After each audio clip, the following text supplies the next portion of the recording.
더불어민주당이 정치 신인과 정치적 약자를 우대하는 가점 제도를 더 촘촘하게 만들어야 한다는 지적이 나오고 있습니다.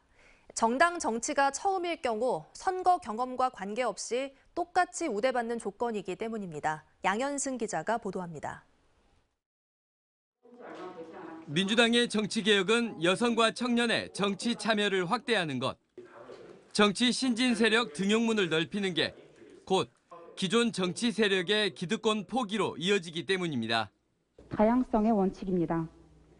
여성과 청년뿐만 아니라 장애인, 사회적 약자 등 다양한 위치에 있는 분들이 그들의 입장을 대표할 수 있도록 공천 과정에서 다양성을 최대한 반영해야 합니다.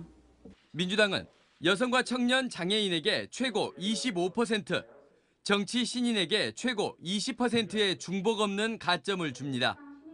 하지만 지역 정치 환경을 감안하면 보다 정밀한 계산이 필요해 보입니다.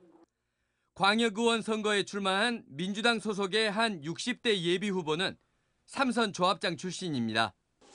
조합장은 지자체장의 강력한 도전자가 되기도 하고 조합원을 무기로 각종 선거에서도 정치적 영향력을 행사하기도 하지만 정당 정치가 처음이란 이유로 정치 신인 가산 20%를 받습니다. 반면에 정치 신인이 아닌 45살의 민주당 예비 후보는 청년 가산 10%를 받는 게 전부입니다.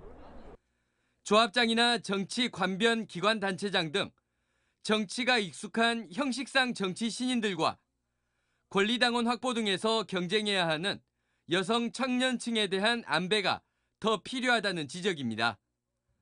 여성인 동시에 청년이거나 정치 신인인데 청년일 경우 가점을 중복 적용해 문턱을 더 낮춰야 한다는 겁니다.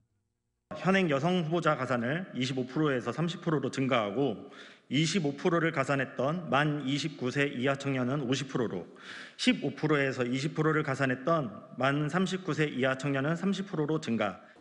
현재 전남 각급 지방선거에 나선 예비후보 699명 가운데 여성은 73명으로 10%에 불과하고 40세 미만은 3%에 그치고 있습니다. MBC 뉴스 양희승입니다.